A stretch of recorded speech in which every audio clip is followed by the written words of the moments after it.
Hi hello friends, ಇವತ್ತಿನ ವಿಡಿಯೋದಲ್ಲಿ ನಾನು ಒಂದು ನಾನ್ ವೆಜ್ ರೆಸಿಪಿನ ನಿಮ್ಮ ಜೊತೆ ಶೇರ್ ಮಾಡ್ತಿದ್ದೀನಿ. ತುಂಬಾ ರುಚಿಯಾಗಿರುತ್ತೆ. ಅದಕ್ಕಿಂತ ಮುಂಚೆ ನಾನು ಈಗ ಕಾಮೆಂಟ್ಸ್ನ ಓದ್ತಾ ಇದ್ದೀನಿ. ಲರ್ನ್ ವಿತ್ ಮೀ ಚಾನಲ್ ಅವರು ಎಮ್ಮಿ ರೆಸಿಪಿ ಅಂತ ಕಳಿಸಿದ್ದಾರೆ, ಥ್ಯಾಂಕ್ ಯು. ಹಾಗೆ ಹರೀಶ್ ಬಿ ಎಸ್ ಅನ್ನೋರು ಸ್ವೀಟ್ ಅಂತ ಕಳಿಸಿದ್ದಾರೆ, ತುಂಬಾ ಒಳ್ಳೆಯದು. ಹಾಗೆ ರಾಜ್ ಸುಮ್ನ ವೆರಿ ನೈಸ್ ಅಂತ ಕಳಿಸಿದ್ದಾರೆ, ತುಂಬ ಥ್ಯಾಂಕ್ ಯು. ಹಾಗೆ ಗಾನು ಅವರು ತುಂಬ ಒಳ್ಳೆ ರೆಸಿಪಿ ಹಾಕ್ತಿದ್ದಾರೆ ಮ್ಯಾಮ್, ಕೀಪ್ ಇಟ್ ಅಪ್ ಅಂತ ಕಳಿಸಿದ್ದಾರೆ, ಥ್ಯಾಂಕ್ ಯು ಸೋ ಮಚ್. ಸಾನು ಅನ್ನೋರು ಗುಡ್ ರೆಸಿಪಿ ಅಂತ ಕಳಿಸಿದ್ದಾರೆ, ಥ್ಯಾಂಕ್ ಯು ಸೋ ಮಚ್. ಹಾಗೆ ಧರಣೇಶ್ HK ಅನ್ನೋರು ಸೂಪರ್ ರೆಸಿಪಿ ಆದ್ಯ ಮ್ಯಾಮ್ ಅಂತ ಕಳಿಸಿದ್ದಾರೆ, thank you so much Dharanesh ಅವರೇ, ಇವರು ನಮ್ಮ ರೆಗ್ಯುಲರ್ ವ್ಯೂವರ್ಸು. ಹಾಗೆ ರೆಸಿಪಿ ಫೇರ್ ಅನ್ನೋರು nice and easy recipe, thank you for sharing friend ಅಂತ ಕಳಿಸಿದ್ದಾರೆ, thank you so much. Friends, ಇದರಲ್ಲಿ ನಾನು ಕೆಲವೊಂದು ಕಾಮೆಂಟ್ಸ್ನ ಮಾತ್ರ ಓದಿರೋದು, ಸೊ ತಪ್ಪು ತಿಳ್ಕೊಬೇಡಿ ನಿಮ್ಮ ಕಾಮೆಂಟ್ಸ್ ಓದಿಲ್ಲ ಅಂತ. ಸೊ ನೆಕ್ಸ್ಟ್ ವೀಕಲ್ಲಿ ನಾನು ತುಂಬ ಒಳ್ಳೆ ಕಾಮೆಂಟ್ಸ್ನ ಕೂಡ ನಾನು ಮತ್ತೆ ಓದ್ತೀನಿ. ಓಕೆ, ಇವತ್ತು ನಾನು ಚಿಕನ್ ಮಸಾಲ ಮಾಡುವಂತಹ ವಿಧಾನವನ್ನು ತಿಳಿಸ್ಕೊಡ್ತಾ ಇದ್ದೀನಿ. ತುಂಬಾ ಯಮ್ಮಿ ಆಗಿರೋವಂತಹ chicken masala. Hi hello friends, welcome back to Aadya colour. ನಾನು ಸುಮಾ. ಫ್ರೆಂಡ್ಸ್, ನಿಮಗೆ ನನ್ನ ವಿಡಿಯೋ ಇಷ್ಟ ಆದರೆ ಪ್ಲೀಸ್ ನನ್ನ ಚಾನಲ್ನ ಸಬ್ಸ್ಕ್ರೈಬ್ ಮಾಡ್ಕೊಳ್ಳಿ, ಹಾಗೆ ಬೆಲ್ಲೈಕನ್ನು ಕ್ಲಿಕ್ ಮಾಡಿ ಮತ್ತು ಲೈಕ್ ಮಾಡಿ, ಹಾಗೆ ಆದಷ್ಟು ನಿಮ್ಮ ಫ್ರೆಂಡ್ಸ್ ಗ್ರೂಪಲ್ಲಿ ಶೇರ್ ಮಾಡಿ. ಫ್ರೆಂಡ್ಸ್, ನಾನು ಇವತ್ತು ಮಾಡ್ತಿರೋ ಅಂಥದ್ದು ಚಿಕನ್ ಮಸಾಲ. ಇದನ್ನು ನಾವು ಒಂದು ಸಲ ತಿಂದರೆ ಬಾಯಿ ಚಪ್ಪರಿಸ್ಕೊಂಡು ತಿನ್ನೋ ಅಷ್ಟು ರುಚಿಯಾಗಿರುತ್ತೆ, ತುಂಬ ಈಸಿಯಾಗಿ ಮಾಡೋವಂಥದ್ದು. ಸೊ ಮಾಡೋ ವಿಧಾನವನ್ನು ನೋಡೋಣ ಬನ್ನಿ. ಮೊದಲನೇದಾಗಿ ನಾನಿಲ್ಲಿ ನೋಡಿ ಅಚ್ಕಾರದ ಪುಡಿ 1 ಸ್ಪೂನ್ ಆಗೋಷ್ಟು ತೊಗೊಂಡಿದ್ದೀನಿ. ಹಾಗೆ ಶುಂಠಿ ಮತ್ತು ಬೆಳ್ಳುಳ್ಳಿ ತೊಗೊಂಡಿದ್ದೀನಿ, ಮತ್ತು ಪೇಸ್ಟ್ ತೊಗೊಂಡಿಲ್ಲ. ಹಾಗೆ ಆನಿಯನ್ ತೊಗೊಂಡಿದ್ದೀನಿ, ಮತ್ತು ಇಲ್ಲಿ ಹಸಿರು ಮೆಣಸಿನ್ಕಾಯಿ ಖಾರಕ್ಕೆ ಅನುಗುಣವಾಗಿ ನೋಡಿಕೊಂಡು ಹಾಕ್ಕೊಳ್ಳಿ. ಹಾಗೆ ಕೊತ್ತಂಬರಿ ಸೊಪ್ಪು ಮತ್ತು ಸ್ವಲ್ಪ ಪುದೀನ ತೊಗೊಂಡಿದ್ದೀನಿ, ಕೊತ್ತಂಬರಿ ಸ್ವಲ್ಪ ಜಾಸ್ತಿ ಇರಲಿ. ಹಾಗೆ ಇಲ್ಲಿ ನಾನು ಜೀರಿಗೆ ತೊಗೊಂಡಿದ್ದೀನಿ, ಒಂದು ಅರ್ಧ ಸ್ಪೂನ್ ಆಗೋಷ್ಟು, ಮತ್ತು ಒಂದು 1/4 ಸ್ಪೂನ್ ಆಗೋಷ್ಟು ಮೆಂತ್ಯ ಕಾಳು ತೊಗೊಂಡಿದ್ದೀನಿ. ನೆಕ್ಸ್ಟು ಒಂದು ಚಿಟಿಕೆಯಷ್ಟು ಅರಿಶಿನ ಮತ್ತು ಪೆಪ್ಪರ್ ಪೌಡರ್ 1 ಸ್ಪೂನ್ ಆಗೋಷ್ಟು ತೊಗೊಂಡಿದ್ದೀನಿ. ಹಾಗೆ ಇಲ್ಲಿ ಗರಂ ಮಸಾಲ ತೊಗೊಂಡಿದ್ದೀನಿ, ಒಂದು 1/4 ಸ್ಪೂನ್ ಆಗೋಷ್ಟು, ಮತ್ತು ಒಂದು ಅರ್ಧ ಹೋಳು ನಿಂಬೆಹಣ್ಣು ಬೇಕಾಗುತ್ತೆ ಫ್ರೆಂಡ್ಸ್. ಸೊ ಇಷ್ಟು ಇದ್ದು ಮತ್ತು ಚಿಕನ್ ಇರಬೇಕು, ಮೇನ್ ಇಂಗ್ರೀಡಿಯೆಂಟ್ಸ್. ಓಕೆ, ಸೊ ಈಗ ನಾನು ಮೊದಲನೇದಾಗಿ ಒಂದು ಜಾರಿಗೆ ಈಗ ಶುಂಠಿ ಮತ್ತು ಬೆಳ್ಳುಳ್ಳಿನ ಹಾಕ್ಕೋತಾ ಇದ್ದೀನಿ. ಏಕೆಂದರೆ ನಾವು ರುಬ್ಬೋದಿರೋದ್ರಿಂದ ನಾವು ಪೇಸ್ಟ್ ಏನು ಹಾಕೋದು ಬೇಡ ಅಂದ್ಕೊತೀನಿ.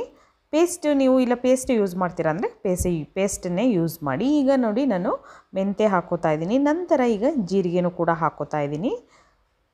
ಸ್ವಲ್ಪ ಹಾಕ್ಕೊಂಡ್ರೆ ತುಂಬ ಅಂದರೆ ತುಂಬ ಟೇಸ್ಟಿಯಾಗಿರುತ್ತೆ.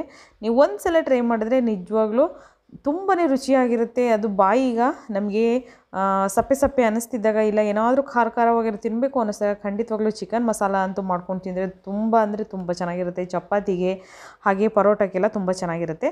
ಸೊ ಈಗ ನಾನು ಪೆಪ್ಪರ್ ಪೌಡರ್ನ ಕೂಡ ಹಾಕ್ಕೋತಾ ಇದ್ದೀನಿ. ಪೆಪ್ಪರ್ ಇದ್ದರೆ ನೀವು ಪೆಪ್ಪರ್ನೇ ಯೂಸ್ ಮಾಡ್ಬೋದು, ಪ್ರಾಬ್ಲಮ್ ಇಲ್ಲ. ನಾನು ಪೌಡರ್ನೇ ಯೂಸ್ ಮಾಡ್ತಾ ಇದ್ದೀನಿ ಇಲ್ಲಿ.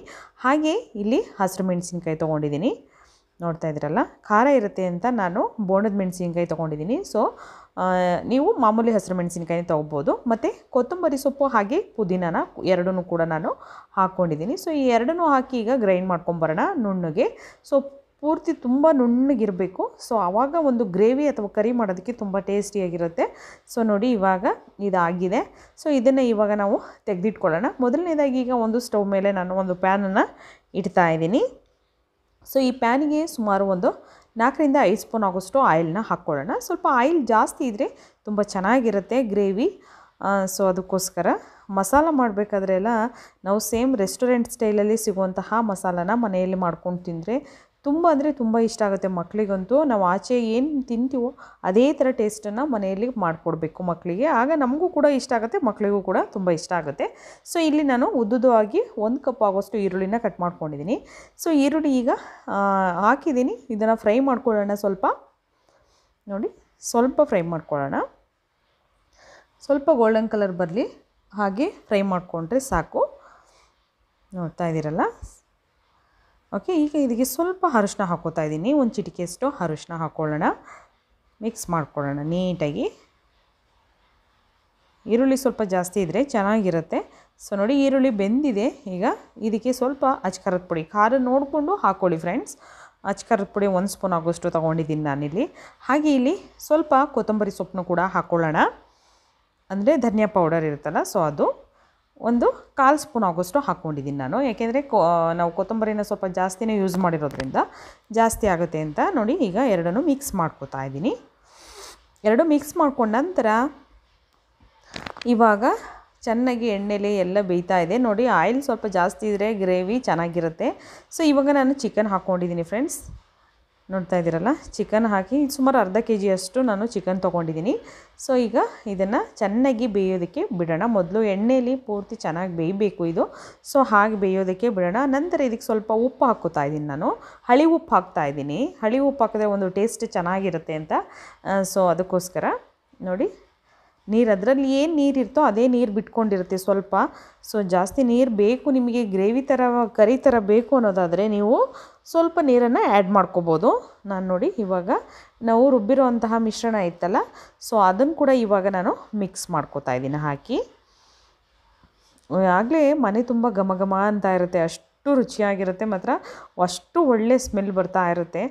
ನೋಡಿ ಇದಕ್ಕೆ ನಾನು ಸ್ವಲ್ಪ ಜಾರನ್ನ ತೊಳೆದು ನೀರನ್ನು ಆ್ಯಡ್ ಮಾಡ್ಕೊತೀನಿ. 2 ಸ್ಪೂನ್ ಆಗೋಷ್ಟು ಸಾಕು, ಜಾಸ್ತಿ ನೀರು ಬೇಡ. ನಿಮಗೆ ಅನ್ನಕ್ಕೆ ಬೇಕು ಅಂತಂದರೆ ಸ್ವಲ್ಪ ನೀರನ್ನು ಆ್ಯಡ್ ಮಾಡ್ಕೊಳ್ಳಿ.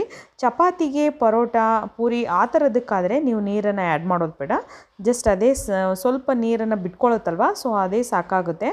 ನೋಡಿ ಎಷ್ಟು ಚೆನ್ನಾಗಾಗಿದೆ ಅಂತ ನೋಡ್ತಾ ಇದ್ದೀರಲ್ಲ, ತುಂಬಾ ರುಚಿಯಾಗಿರುತ್ತೆ, ತುಂಬ ಅಂದರೆ ತುಂಬ ಟೇಸ್ಟಿಯಾಗಿರುತ್ತೆ ಫ್ರೆಂಡ್ಸ್. ಖಂಡಿತವಾಗ್ಲೂ ನೀವು ಮನೆಯಲ್ಲಿ ಇದನ್ನು ಚಿಕನ್ ಮಸಾಲನ ಟ್ರೈ ಮಾಡಿ. ರೆಸ್ಟೋರೆಂಟ್ ಸ್ಟೈಲಲ್ಲಿ ತುಂಬ ರುಚಿಯಾಗಿರುತ್ತೆ. ಹೇಗೆ ಬಂತು ಅಂತ ಕೂಡ ನನಗೆ ಕಾಮೆಂಟ್ ಸೆಕ್ಷನಲ್ಲಿ ತಿಳಿಸಿ. ಓಕೆ, ಬಾಯ್.